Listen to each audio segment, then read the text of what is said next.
I well understand why people are calling for an immediate ceasefire, but we've got to be really realistic about this. When you've got Hamas that is threatening to carry out the same sort of attacks again and again, and an Israeli government that says we've got to take out Hamas, we're not going to see a ceasefire soon enough to save lives. Civilians are being killed left, right and centre. I understand. And a ceasefire would stop that. Of course. So why don't you call for one? Well, because it's entirely understandable for Israel to want to continue to try to get those hostages back from Hamas terrorists and to try to stop Hamas from attacking Israel, which is happening on an ongoing basis.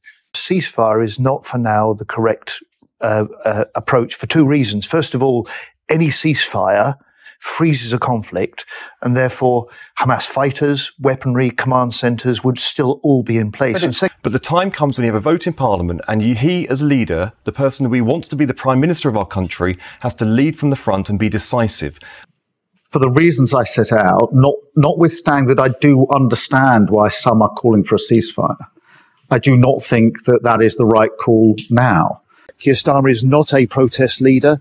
He understands why people are calling for a ceasefire, but he believes that for those two reasons, for now, that is not the right approach. For those that say immediate ceasefire, they have to say to Israel, notwithstanding that your hostage is still being held at gunpoint by murderers, you must lay down your arms.